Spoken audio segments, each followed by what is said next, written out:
Years back, when I was still in my teen years, my buddy Sam and I often spent our nights longboarding. We were true night owls, relishing the quiet streets and empty paths. Even on main roads in our little town, cars were rare sights late at night. You could spot them from a distance, their headlights cutting through the darkness, their engines breaking the night's calm. Sam and I were obsessed with our longboards at that time, riding for miles into the early morning. One night, we decided to stray from our usual routes and explore one of our favorite hidden paths. This path started as a narrow, paved trail squeezed between the two expanses of a long lake. The path would frequently flood after rain, and we were eager to take advantage of it before it submerged again. The trail stretched about 2 miles and offered a peaceful ride, surrounded by beautiful scenery. Once we reached the lake's end, we pushed onward, turning onto a path that led directly into a densely wooded nature preserve. As we approached the first hill, we peered down into the darkness below. There we saw something odd, a small, dimly glowing light moving in an unusual way. It was hard to see what it was exactly. Instead of using our flashlight, we stood there, watching curiously and whispering guesses about the mysterious light. Suddenly, the small light exploded into several bright lights accompanied by loud engine noises, shattering the quiet. Overwhelmed and scared, we immediately turned and ran as fast as we could, with the sounds of yelling and engines close behind us. By pure chance, we ducked into a thickly overgrown area off the path, a natural recess in the hillside. It was pitch black, perfect for hiding. We crawled into this hideout, hoping the dense foliage would shield us from whatever was out there. From our hiding spot, we watched our pursuers arrive at our last standing point. There were 4 men, 2 on quad bikes and 2 on large motorcycles, shouting and seeming angry. We couldn't hear what they were saying from our hidden vantage point, but we whispered to each other, trying to figure out who they might be. Initially, we thought they could be park rangers, but we had never seen any here during our previous visits, and it seemed unlikely given the local budget constraints and the nature of the area at night. Moreover, their vehicles were completely unsuitable for the paved paths, and their demeanor was far from official. They started shouting into the darkness, "We know you're out there and we can see you. Come on out." We remained silent, choosing to doubt their claims rather than expose ourselves. After some time, the tension spiked when we heard one of them yell, "Find them now!" followed by the sound of a bottle smashing. That moment dashed any lingering thought that these were merely park rangers on duty. We watched as they split up and rode off along different paths, including the way we had come, their lights fading into the distance. We stayed frozen in place, unsure of our next move. We were stuck in that dark hole, hearts pounding, as we watched the lights from the bikes and quads weave through the trees. One of the riders had already looped back to his starting point. I thought about calling for help, but I was scared that the light from my phone would betray our hiding spot. We waited until the vehicle lights were the farthest away they had been, then gathered our courage to escape. We sprinted through the woods, our breaths loud in our ears. With the light from their vehicle showing where they were, we hid again whenever they got too close. The trees were thinning, and our hiding places were getting worse. Lying under a few leaves, hearing the engines nearby, was terrifying. Eventually, we reached the edge of the woods where 2 main roads crossed, far from where we'd started. We crouched in a ditch to make a call. I saw missed calls from another friend, Eric, on my phone. We were supposed to meet him after riding. I quickly called him back, my voice shaking.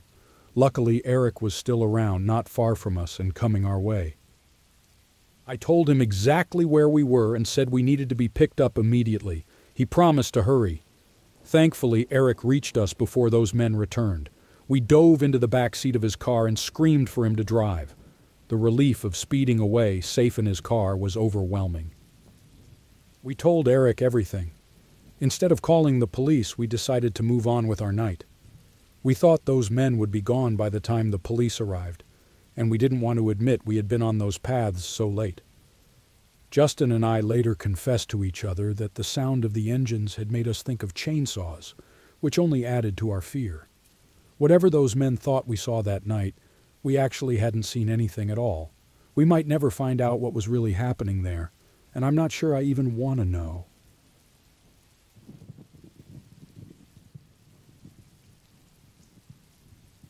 I was searching on Craigslist and found a rental house not too far from my place, only about 2 miles away.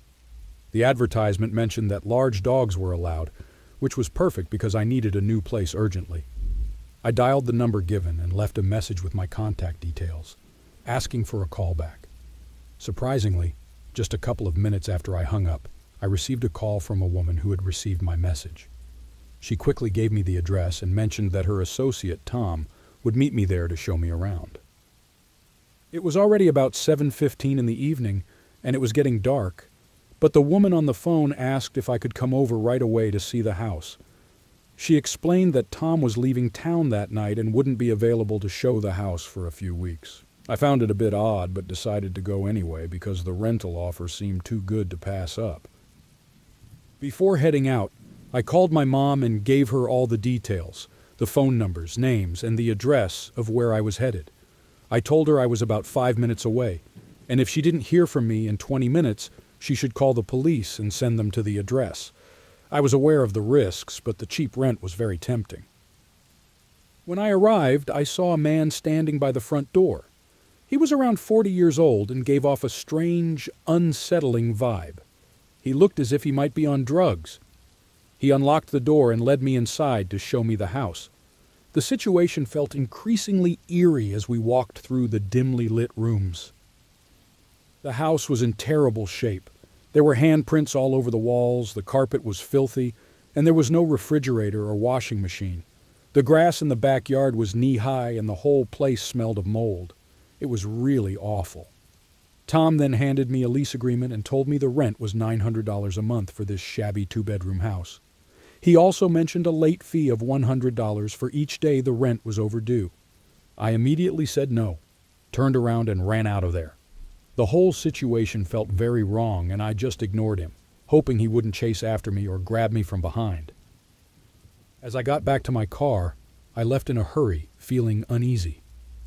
2 weeks later, I found myself driving through the same neighborhood and noticed that the house I had visited was now being completely renovated with several people working in the yard.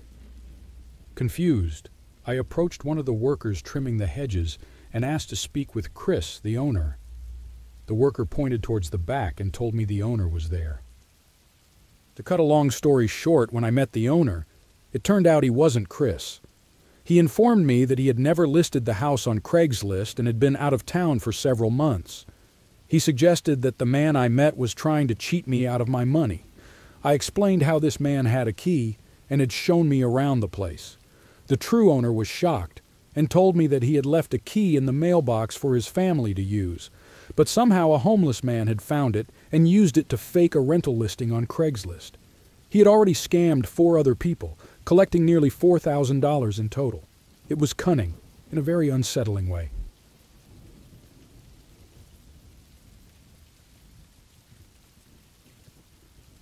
This scary event happened many years ago, yet it still haunts me. The summer I finished high school, I was living at home with my family. One hot night I was awake late, packing for a camping trip with my friends. Because it was so warm, I had the window open while I folded my clothes.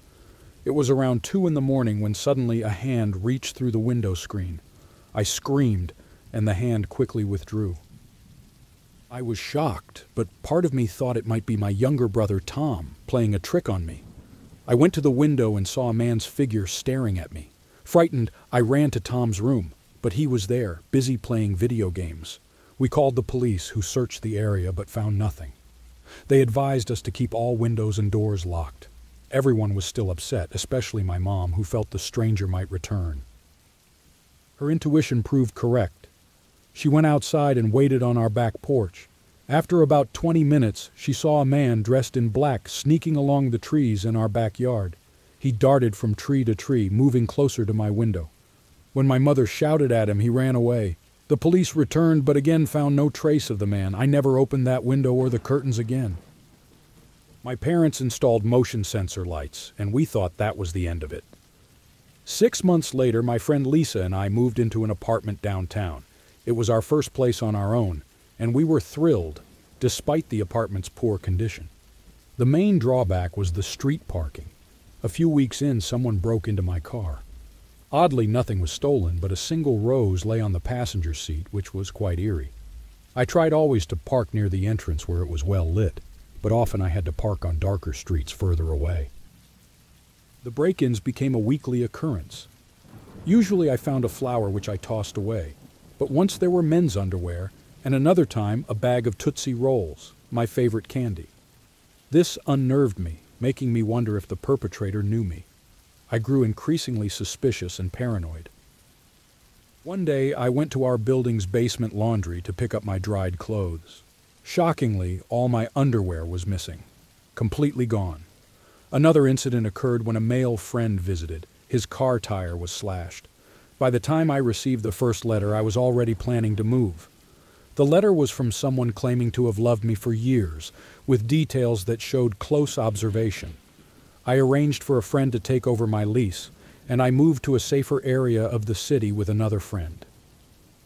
In my new building, there was an underground parking lot that only the people living there could use. This made me feel safer, and paying extra for it was definitely worth it. Everything was fine for a couple of months. Then my roommate Lisa got a boyfriend.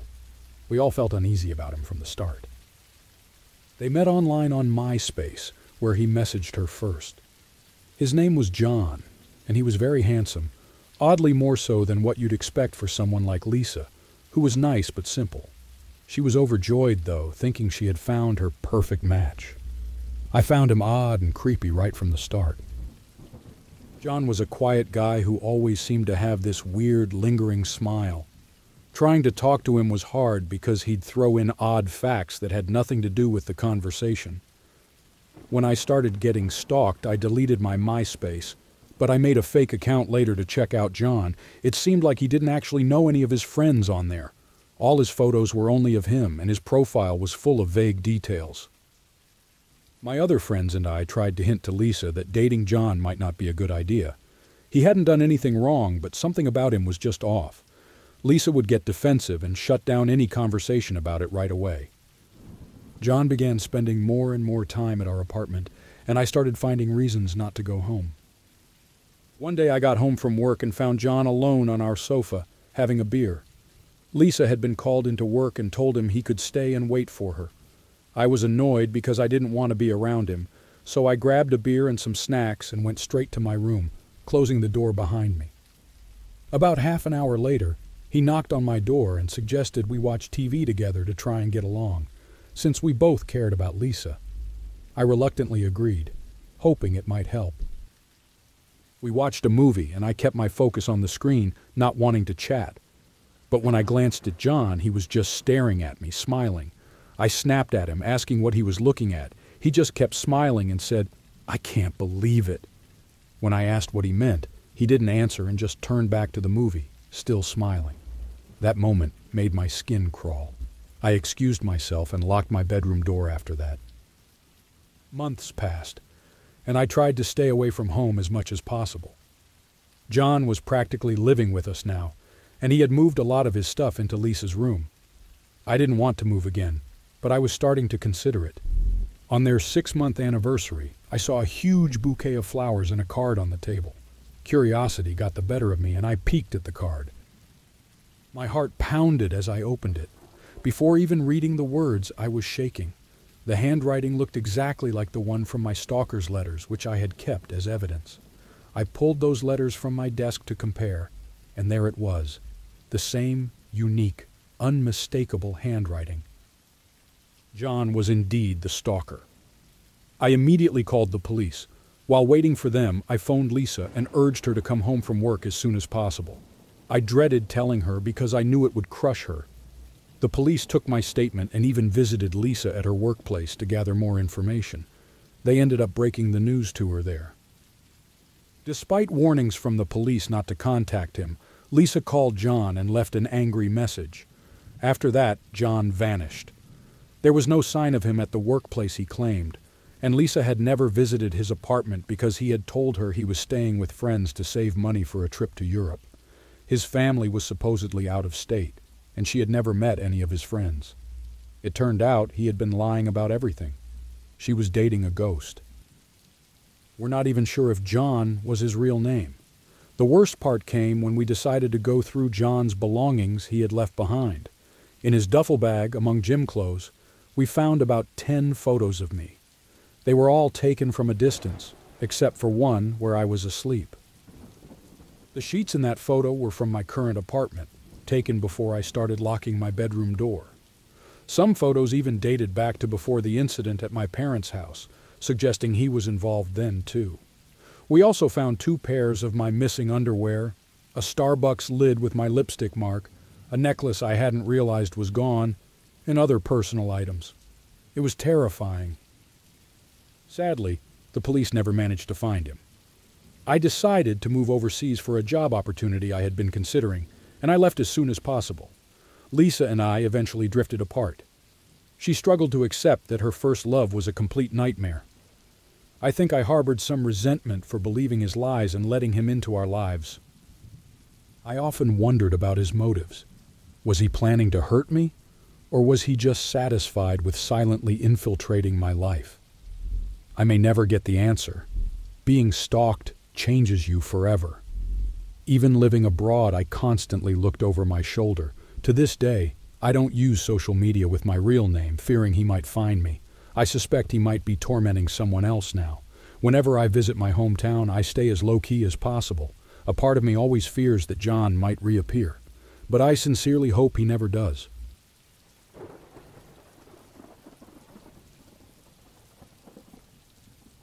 This scary event happened a few years back.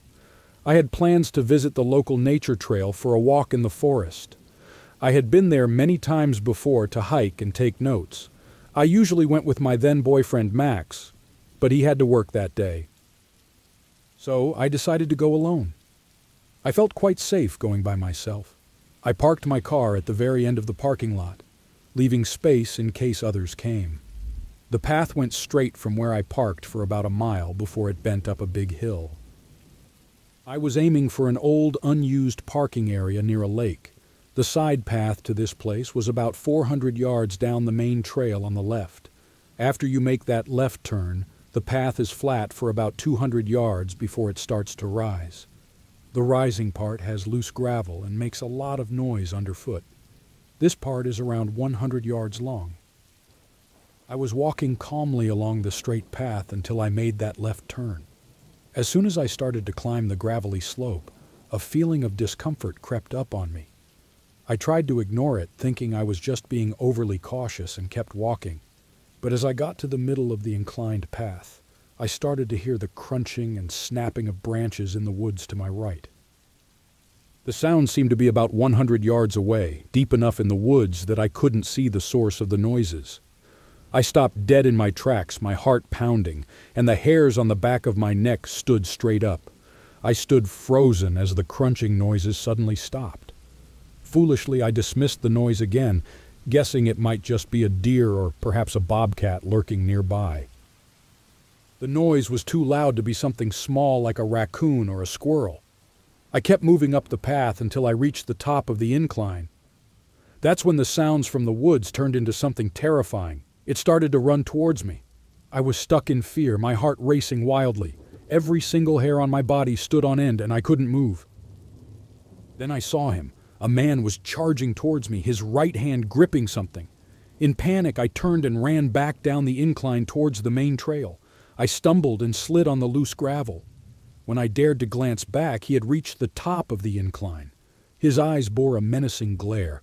The object in his hand was unmistakably a knife. I nearly fell over when I saw it. He yelled at me, "Get back here!" in a threatening voice. I pushed myself to run faster and took a sharp turn back onto the main path. By the time I reached the parking lot, I didn't dare to look back again. I unlocked my car and started it as quickly as possible. Just as I was reversing, he appeared at the trail's entrance. He stood there, half hidden in the tree shadows. As I drove out of the parking lot and onto the road, He just watched me. Then, a large, eerie smile spread across his face. He waved slowly at me as I drove onto the highway. I've never returned to that trail again. That terrifying moment has left me forever wary of hiking alone in the woods.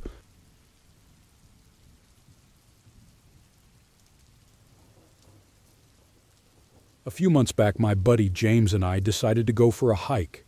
We're from a small town surrounded by mountains in North Carolina, and we were nearly 3/4 through a well-known 9-mile loop we often explore.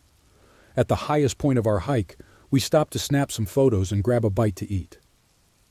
This spot on the trail was near a little park with some benches and tables, close to a parking area. As we chatted, I noticed a man wandering through the parking lot by himself. He seemed lost, just shuffling and looking down at his shoes. What struck me as odd was his outfit. A pair of jeans and a button-down shirt. That's not what you'd normally wear for hiking. We got ready to tackle the final part of our hike, which would take us downhill to the park's main office, carved into the side of the mountain. This trail section ends at the parking lot where we had left our car. The path is narrow here, forcing us to walk single file. I was leading the way and chatting with James. As I turned around to speak to him, I spotted that same man, now unnervingly close behind him. A chill ran down my spine. I noticed he didn't have any backpack or proper hiking boots. There was something unsettling about his gaze. As we continued, he kept right on our heels. Feeling uneasy, I told James that I needed to tie my shoe, hoping to let the man pass if he was just in a hurry. James quickly understood my hint, and we stepped aside. The man seemed taken aback as James greeted him warmly.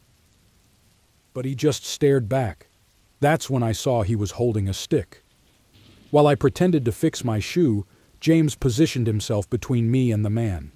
The man walked past us without a word. We let him get ahead, but as soon as we resumed walking, he slowed down again. We paused for a while, and he reached the farthest part of the path where we could barely see him. Then he turned around and looked straight at us. At that moment, James and I both felt that something was seriously wrong with this man, and we didn't want to risk passing by him again. We decided to turn back and head up the trail toward the park area with the benches and parking. After a few minutes of walking uphill, I glanced back and saw him following us up the trail.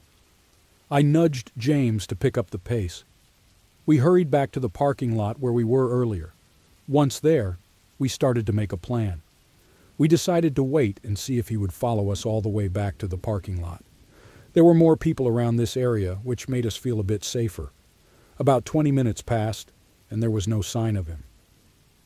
We speculated that he might have continued along the trail and was now far away. Or perhaps he was hiding somewhere along the less crowded sections of the trail. Just then, we noticed a couple arriving from the direction we had come from, likely doing the loop in reverse. We approached them and asked if they had seen anyone on the trail between here and the next parking area. They mentioned seeing a young man sitting on a rock about halfway down. Their description matched the man who had been following us. We shared our unsettling encounter with the man with the couple. The conversation shifted back and forth over whether he posed a real threat. The man's husband interrupted the debate, saying, "We should call a park ranger. He wasn't just sitting there. He had a knife and was using it to carve that stick." Hearing this, we immediately called for a ranger. The couple kindly offered to walk with us for the rest of the trail to ensure we reached our cars safely. They even gave us their phone numbers in case we needed to contact them later. The rangers searched the trail but found no trace of him. Though we never learned what happened to him or where he went, I was relieved to know that trusting our gut feeling had probably saved us from a dangerous situation.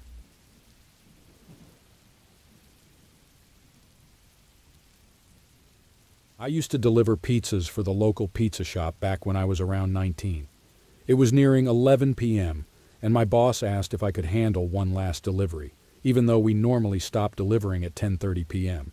It was a busy Saturday night, so I said yes. Honestly, I couldn't have refused even if I wanted to. I climbed into my old, worn-out 2008 Pontiac Grand Prix, turned on some music to keep myself awake because I was starting to feel really sleepy and just wanted to get home. The address was on a street I wasn't familiar with, something that didn't happen often. I drove through the quiet, dark streets, the eerie calm of the night only broken by the faint sound of my car's engine and the occasional flicker of streetlights passing overhead. My GPS finally announced that I had arrived, but all I saw were old, neglected houses that looked like nobody had lived in them for years. I double-checked the address. It was correct. The house in front of me was dark, with overgrown weeds and vines partially covering its face. Hesitantly, I walked up to the front door, the crunch of dry leaves under my shoes sounding unusually loud in the silent night. As I rang the doorbell, a cold breeze whispered through the trees, making me shiver. I waited, but there was no answer. Just as I was about to leave the pizza at the door and return to my car, I heard a faint noise coming from inside the house. It sounded like someone or something was moving slowly. I froze, my heart pounding, wondering if I should call out or just leave. That's when the door creaked open slowly. I lived in a small village, so I was pretty familiar with most of the places around, like they were part of my daily life. Strangely enough, I had never made a delivery to this particular area before. It was a few miles outside the village, definitely on the edge of another area, maybe even a different local district. As I drove closer to the destination, I noticed how strange and unknown this place seemed, but it didn't really bother me at the time. When I reached the spot my GPS pointed out, it told me I had arrived, but the house was still a good distance away. This confused me, so I kept driving until I saw another house. I was completely out in the middle of nowhere, guessing my GPS was just acting up. Like I mentioned, I stopped at the next house hoping it was the right one. I pulled into the driveway, which was unusually long, and hesitated to drive all the way up to the house in case it was the wrong place, and the people living there hadn't even ordered a pizza. So I got out of my car and checked for an address on the mailbox. And there it was. It matched the one on my GPS, which was a relief. I walked slowly down the driveway, parking my car about halfway. When I reached the house, I knocked on the door and waited a few minutes, but no one answered. I knocked again. Still no response. Feeling annoyed, I thought about how I had wasted so much time for nothing because I mainly earned through tips. I left the pizza on the front porch and started walking back to my car, quickening my pace because it was very dark and there were no lights outside at all.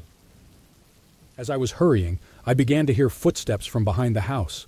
Leaves crunched and sticks broke with each step. I didn't know who or what it was, but I did not want to stay to find out. I rushed back to my car, started it, and began to back out slowly.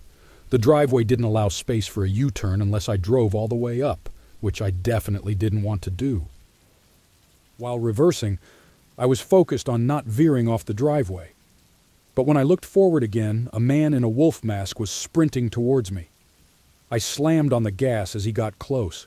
The driveway curved sharply, and I nearly lost control, hitting the mailbox and almost ending up in a ditch. The masked man tried to open my passenger door, but luckily it was locked, and I drove off quickly. I returned to the restaurant, trying to decide whether to call the police or not. In the end, I didn't. I didn't even tell my coworkers because I was afraid they wouldn't believe me, or worse, my boss might think I was making up the story to cover up for the mailbox I'd smashed. The weirdest part? I never heard anything about it afterward. I half expected someone to complain about the mailbox, but nothing. As time passed, I started to believe that the man in the wolf mask didn't live there. Maybe the house was empty or the owners were away. Whatever the case, I was almost sure that he didn't order the pizza to eat it. He must have had a scarier plan in mind.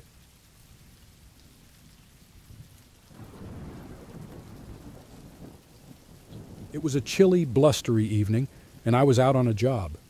Back then, I worked part-time delivering pizzas, right after I finished school. I was in desperate need of cash, and pizza delivery seemed like a straightforward job. At that time, I was actually quite pleased with the money I made. It wasn't a lot, but it was sufficient since I was still living with my parents, and my only expense was my phone bill. Anyway, it was getting late, and this was likely going to be my last delivery of the evening, depending on how quickly I could complete it. Upon reaching the house, I approached the front steps and knocked on the door. Everything seemed normal at first. The main door was left wide open, with just the screen door slightly ajar. I waited for about a minute, then knocked again, a bit louder this time, to make sure they could hear me. Background music was playing, so I thought they probably just didn't hear my first knock. After waiting another minute with no response, I knocked twice more, leaving a minute between each knock, but still no one came to the door. I was puzzled, as this was unusual. Normally, customers would come to the door within a minute of my knocking. Just as I was about to give up and knock for the last time, I spotted a note wedged in the door. Curiously, I took it and read. The note instructed, "Please deliver the pizza to the back door and knock loud and hard." This struck me as odd, but I told myself I was just being paranoid. I almost left the pizza at the front porch, but I didn't want any complaints about the pizza being cold if they found it much later. I thought, what the heck, I'll just do it. By then, I'd been waiting almost 10 minutes, and annoyance was really setting in. As I walked around to the back of the house, the music got louder. I noticed they were supposed to be having a small campfire outside, but strangely, there was no one around. I cautiously made my way up to the back patio steps and knocked on the door quite firmly. As I stood waiting for someone to answer the door, my impatience was growing stronger. I was almost ready to just leave the pizza on the deck and leave the place. Suddenly, a loud crash came from inside the house, followed quickly by screams from both a woman and a man. It sounded like a fierce argument, and I was unsure of what to do next. I hesitated a few minutes while the screams got louder and more intense. It really seemed like someone was being hurt inside. From the sounds of it, it seemed the man was hurting the woman. Just as I decided to call the police, the man rushed to the back door, grabbed the pizza, and quickly apologized for the delay. I tried to act calm and asked if everything was okay. He tried to appear normal, but his response didn't match the chaos I had heard just moments before. I knew he was not telling the truth. "Look, here's $50. Just take it and leave. What's happening here is just between us. It's none of your business," he said nervously. I gave him a stern look and told him I didn't want his money. I began to walk away, planning in my mind to call the police as soon as I got to my car. As I reached my car parked in the driveway, the woman burst out of the house towards me, pleading for help. She looked terrible, with severe bruises and swelling around her eyes, one eye almost completely shut. Tears were running down her face, and she had bruises all over her body and was bleeding from her nose and stomach. She told me he had cut her stomach with a knife and threatened her with a gun. She had managed to escape by striking him on the head with a hammer. Frantically, she climbed into the passenger seat of my car, urging me to drive away fast. She was in a panic, insisting we needed to leave before he came after us. We sped away, and she used my phone to call the police. I drove her to my workplace, and my boss was sympathetic when I explained what had happened. The next day, however, I quit the job. It was just too much for me to handle. I decided to find a safer job. The woman, whom I helped, used my phone to call the police that night. By the time the police arrived, the man, Tom, had taken his own life. Tom had been controlling and abusing her for years, isolating her from any possible help. She was pregnant, and that night's argument was sparked by his refusal to accept his upcoming fatherhood. Thankfully, she and the baby survived. Now Angela and I keep in touch. Recently, she told me she's in a much better place with a new partner who truly cares for her and their daughter. She sent me photos of them together, happy and safe, which really warmed my heart.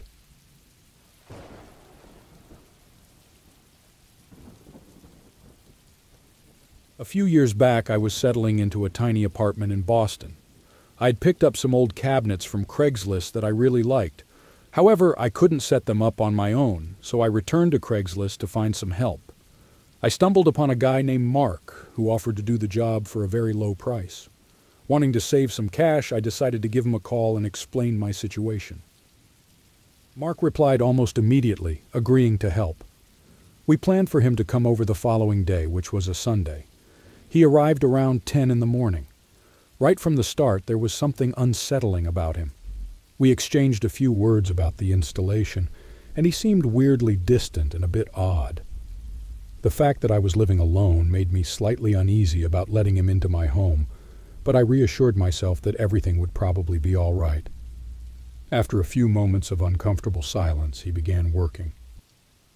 Installing cabinets should have been straightforward for someone with experience, and Mark seemed to manage fine. However, I went to use my computer in the next room, and he kept calling me over to watch him work. I found this very peculiar. He would occasionally pause, glance at me, and then resume his task.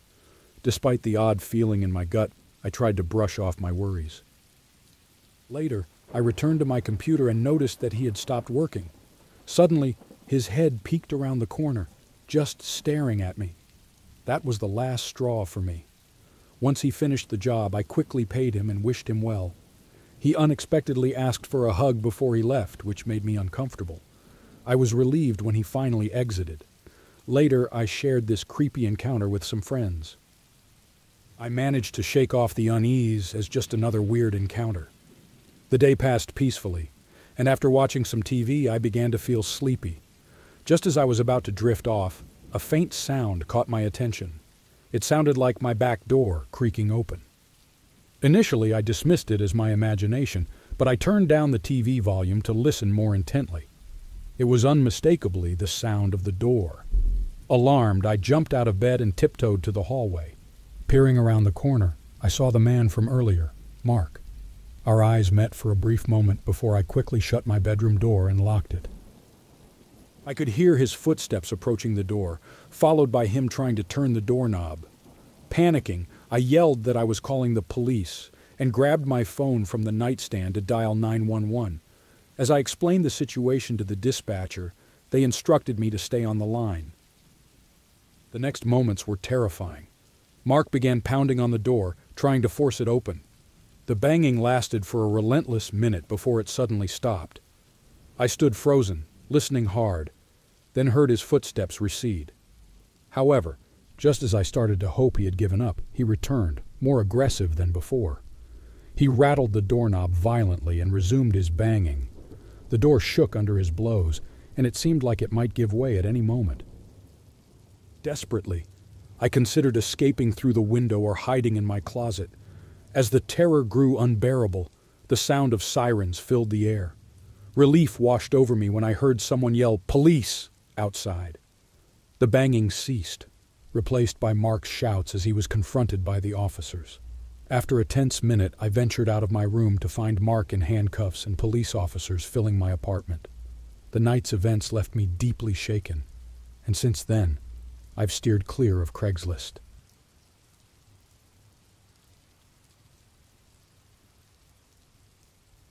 Last year, I moved into an old house in a quiet, rundown mining town in West Virginia. I was living by myself.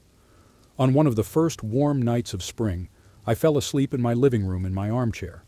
But I was rudely awakened around 4 a.m. by the sound of my doorknob turning slowly.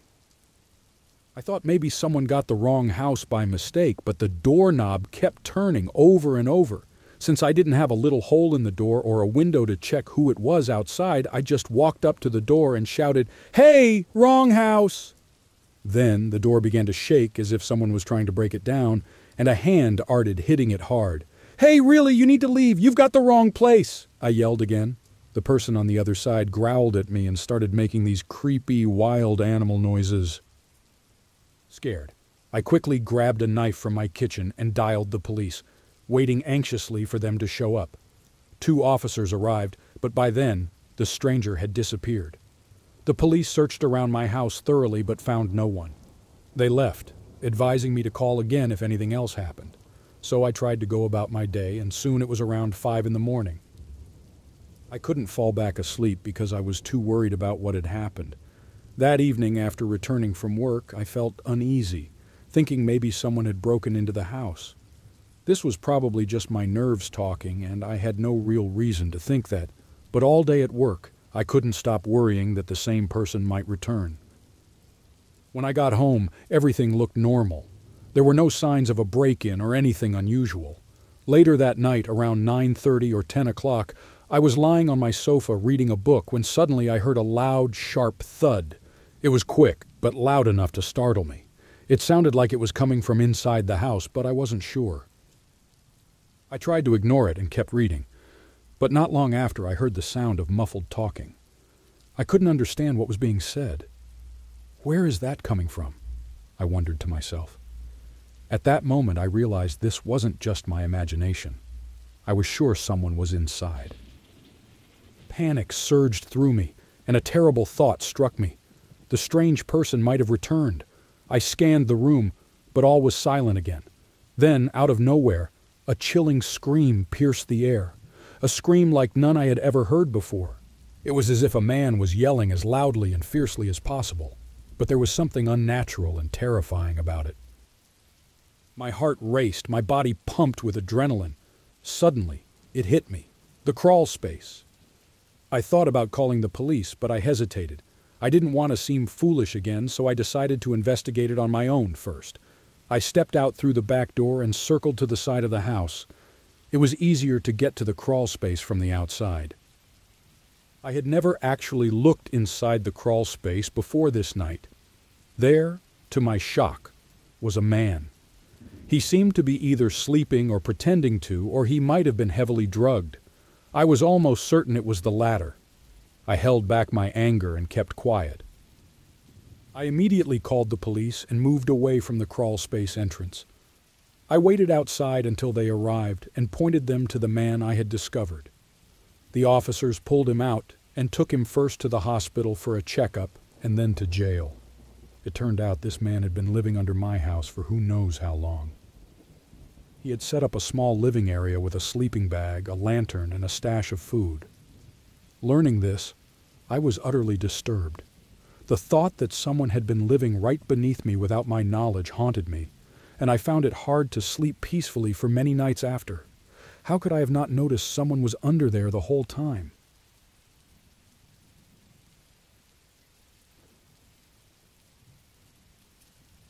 This strange event took place several weeks ago. It was around 10 p.m. on a Sunday evening when my closest friend Joe sent me a message. He invited me to join him because a girl he had been chatting with on Snapchat was planning to visit him, and she was bringing a companion. He suggested that I should come too. He mentioned that we would probably just hang out in the car talking and relaxing. I wasn't really keen on going, but Joe is like family to me, so I decided to go for it and be a bit adventurous. I drove to Joe's place and stopped my car along the street outside his house. Soon, he came out and hopped into my car. He told me he had been talking to this girl for a month and she seemed nice. He even showed me his Snapchat map, which displayed the locations of his friends who shared their spots. This girl had her location visible, and at that moment it showed she was on a road about 10 minutes away from us. Joe and I spent some time chatting in my car. Then we checked the Snapchat map again. Surprisingly, the map now showed her in a city beyond where we were. Joe was puzzled about where she could be heading, so he sent her a message. We waited for a while for her to respond, but she didn't. Looking at the map again, we saw that she was now in a park's parking lot, roughly 20 minutes away. Joe tried calling her, but there was no answer. It was nearly midnight by then, and we decided to just forget it, go home and get some sleep. Right as we were about to leave, she finally replied to Joe, saying she was on her way. Despite the late hour, Joe agreed to let her come over. About 20 minutes later, we noticed a car stop on the street, parking a short distance behind us. Joe texted her to let her know we were in the car parked in front of her. As we watched her step out of the car, we noticed something unsettling. There were at least 3 large men in the car with her. "Did you notice them?" Joe whispered urgently. "Those men?" I replied, my voice tense. "Yes," he answered, his eyes fixed on the girl as she started walking towards our car. She was about halfway to us when Joe suddenly said, "Drive, now!" I didn't hesitate. I switched the car into drive and sped away. The girl looked shocked as she stopped walking and stood frozen for a moment before the car she came with pulled up beside her, and she quickly got back in. As we left Joe's street, I noticed in the rearview mirror that their car began to follow us. I took the first turn I could, trying to shake them off our trail. We drove for a few miles, heading towards the local middle school. The car behind us was just a dim shape now, barely visible. As we neared the school, I spotted a police car parked in the lot. Without thinking twice, I turned into the school parking lot. The car that was following us hesitated for a moment and then drove past the school. We pulled up next to the police car, and the officer inside immediately stepped out and approached us. He asked us what was happening. We quickly explained the night's events. Joe tried to show him the Snapchat interactions, but by then, he realized the girl had already blocked him. The officer advised us to head straight home, which we did without arguing. Reflecting on that night, I feel relieved Joe made the call to leave when he did. I can't help but wonder what might have happened if we hadn't escaped when we did.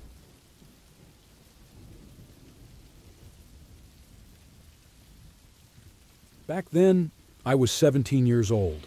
I'm a girl, and I lived in a shared house in a quiet, nicer part of the city. However, the public transport to my area was terrible. Buses only came every half hour to and from school until 5:30 p.m. After that, I had to catch a bus from school to a nearby bus station and then take another bus home, which only ran once an hour. I had to attend a night class once a week because all other time slots were full when I signed up, meaning I had to make this long journey home every week. So, on this particular night, I finished my night class at 9 p.m. It was winter, and since I live in Canada, it was very cold and there was a lot of snow.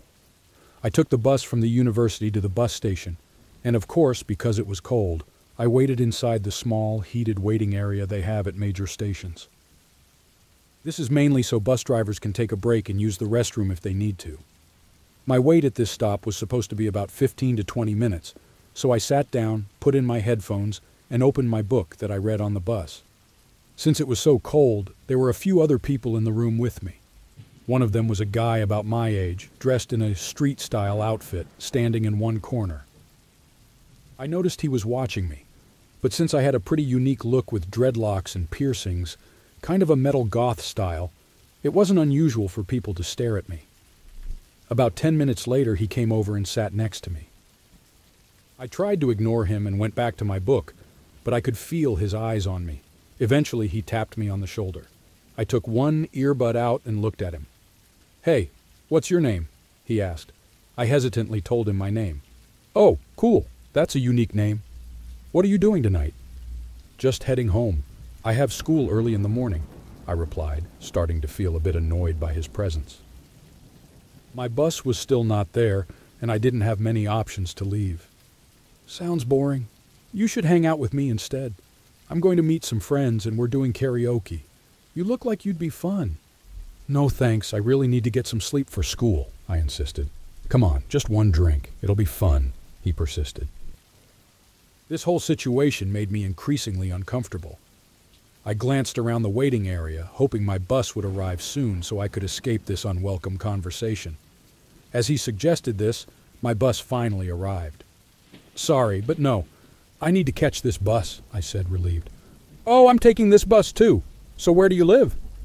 "I'm just around here," I replied, trying to be vague because his behavior was becoming odd and intrusive.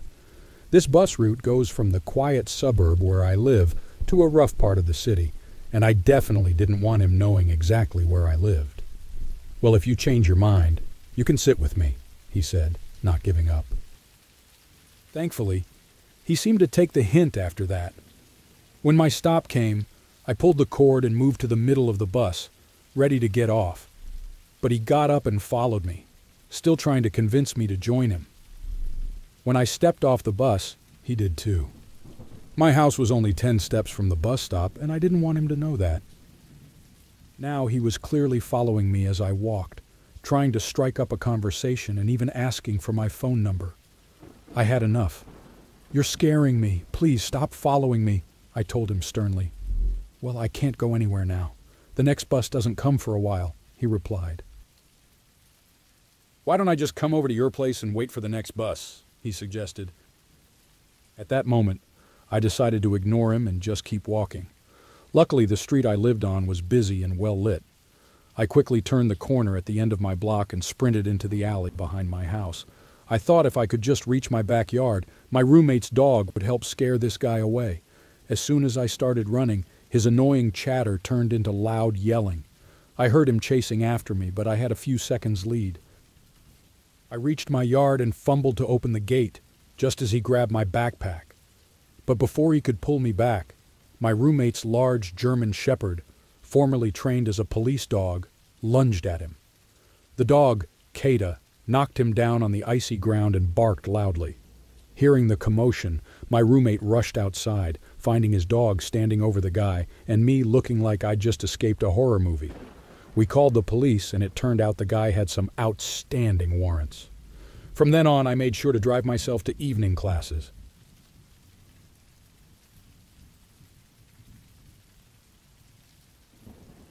When I was 16, I got my first job at a busy shopping center near my house. It was my lunch break, and I was eating some not-so-great expensive food from McDonald's. Just then, 2 women approached me. One looked around 50 or 60, and the other seemed to be in her 20s, both dressed very nicely. I'm really shy and get nervous talking to new people, but I managed to say yes when they asked if they could talk for a moment. They wanted to know if I followed any religion. I told them not really, though I did think there might be something like an afterlife. That's when they started talking about their belief in what they called the Mother God, not the usual Father God most people talk about. They explained that this Mother God had a different take on the Bible, saying things like the real Sabbath should be on Saturday instead of Sunday. I just nodded and said that sounded interesting because I didn't want to be rude. Then they asked if I'd like to join their Bible study group. I quickly said I couldn't because I had to go back to work, hoping to end the conversation. But they didn't stop. They kept talking, trying to convince me to stay longer. They even wanted my phone number to add me to their group. The more they insisted, the more uncomfortable I felt. Feeling scared, uneasy, and knowing I was late for work, I quickly gave them a temporary phone number I used to talk to my sister, since her phone doesn't work well. They pressed me to join them right away to meet their group's leader. I promised I might consider it later, but insisted I had to return to my job. As I walked back to work, I felt their eyes on me the whole way. It was worse because I had a huge badge around my neck that clearly showed where I worked. At one point, I noticed the older woman talking on the phone, still watching me, while the younger one wrote something down in a notebook, occasionally glancing up at me. Back at work, I quickly told my manager everything. He was alarmed and said he'd watch out for me, explaining that using older people to trick the young was a common tactic in human trafficking rings. An hour later, while I was folding clothes, I overheard them nearby, describing what I was wearing to my manager. They claimed I was their granddaughter and expressed fake concern about my whereabouts. Accompanying them were 3 tall men who seemed to appear out of nowhere. They stood a bit apart, observing the situation intensely. Reacting swiftly, my manager spoke into the radio, using our prearranged signal. "Grandma is here." I didn't hesitate. I ran towards the back of the store, my heart pounding. One of the men noticed and started to follow me. I made it to the back room, and a coworker helped me slip into a bathroom that's usually reserved for those with disabilities, the elderly, and families. Eventually, our security team had to step in to escort these people and their associates out. The police arrived and left shortly after with them. It was the most frightening experience I've ever had. If not for my intense social anxiety and a gut feeling that something was very wrong, I might have followed them without thinking. I later learned that this wasn't an isolated incident. This group had tried similar tricks in other stores, targeting young women who looked like me. So, yes, I nearly got kidnapped. It was a chilling reminder of how close danger could be.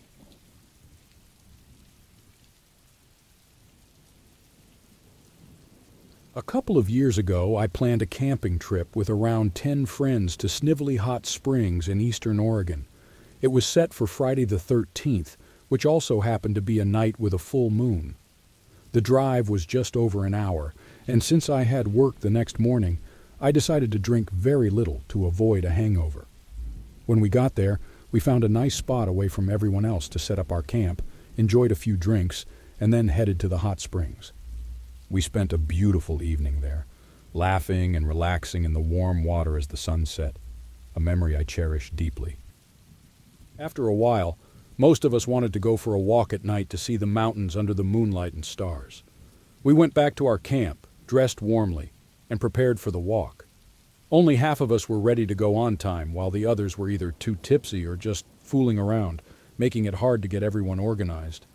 It was really dark by then, and eventually only a few of us actually went for the walk. Just so you know, the three of us who went had been lightly using mushrooms throughout the night. We were feeling a bit off, but still aware of our surroundings. It was me, my friend Alice, and my friend Bob, along with Bob's dog, which added a bit of humor to our little group.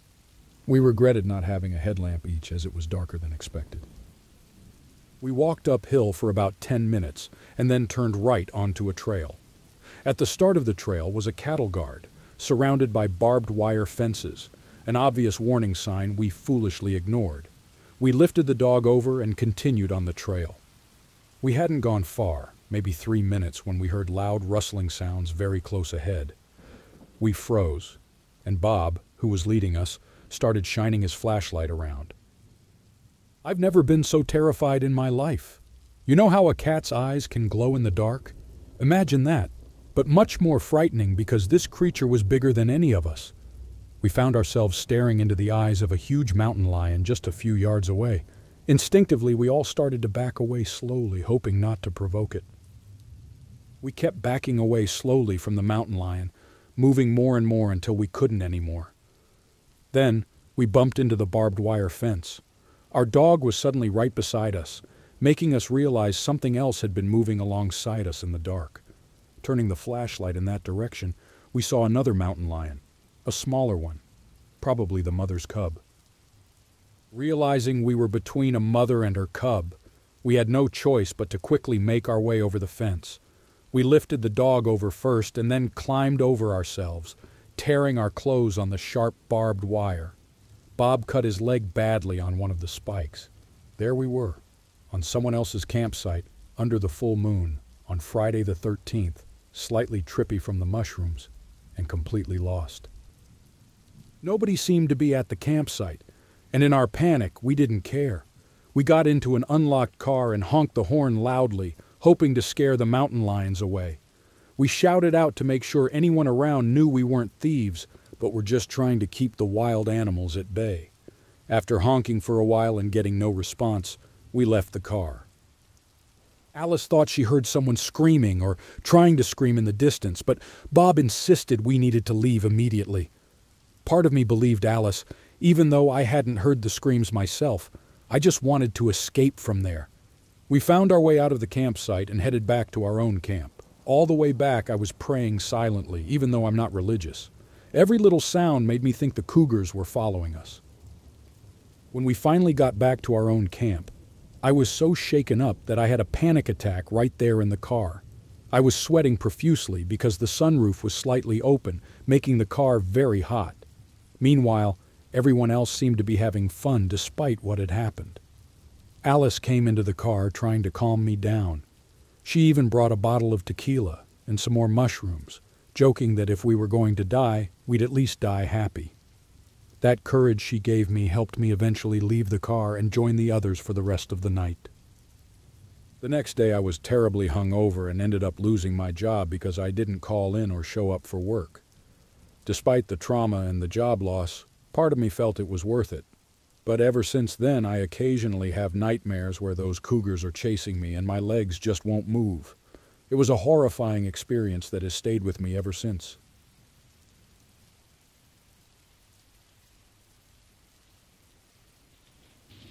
One day, as I was scrolling through Facebook, a new message popped up in my inbox. When I opened it, I saw it was from someone named Paul, someone I didn't know. Paul wrote to me, "Hello, I was struck by how lovely you look in your photo. I hope this doesn't come across as too bold. I saw your comment on local cafe's wall and thought it was really clever. I couldn't help but click on your profile and send you a message. We seem to share the same sense of humor, and I wanted to say thanks for bringing a smile to my face. I recently lost my father, and it's been tough. Smiling, let alone laughing, has been hard to come by, so thank you." Normally, I don't respond to messages from strangers, but I felt sympathy for him. I replied, thanking him and expressing my condolences for his loss, and mentioned that I was happy to bring him some joy. However, when he sent me a friend request, I politely explained that I prefer to keep my Facebook connections to people I personally know. He seemed to understand, and we ended our conversation there. About a week later, I was grocery shopping near my house, and I noticed a man watching me from down the aisle. I gave him a nervous smile. I'm quite shy and awkward around new people, and he smiled back before returning his attention to the shelves. He looked somewhat familiar, but I couldn't figure out why. After buying my groceries, I went home, stored everything, and sat down to check Facebook again. When I logged onto Facebook, there was another message waiting for me. It was from him. "I liked the dress you wore today. It fits you very well. Thanks for smiling at me. It made me feel special." I hadn't realized it was him at the store, but now, looking at his photo on Facebook, it was definitely the same man.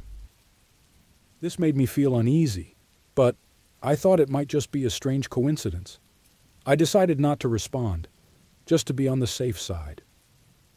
Another week passed, and I hadn't heard anything more from him.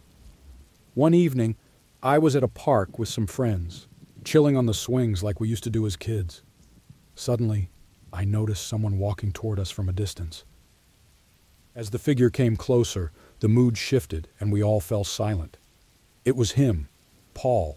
I whispered to my friends, "Stay calm, but we need to get out of here. Let's go to the car." They didn't ask any questions. We all hurried to the car and drove off.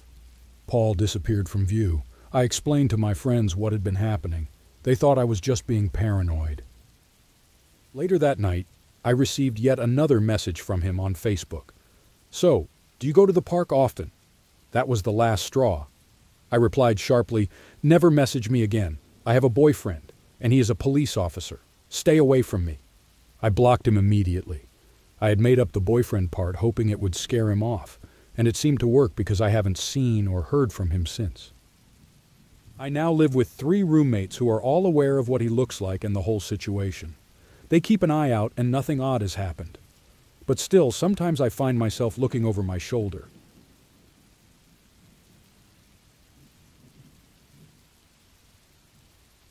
It had been almost 12 years since I took over our family business of shipping goods. As November came around, it truly began to feel like winter. The days were getting shorter and the cold was setting in. Little did I know the most frightening times were yet to come. One evening, around 9 p.m. on a cold Wednesday, I was about to shut down the office and head home when my cell phone started buzzing. I looked at the screen and saw it was one of my truck drivers, Mike. He often worked late, driving our truck on long routes, but him calling at this hour was unusual. Mike had been with the company for 7 years, and never once had he called me outside our usual check-in times.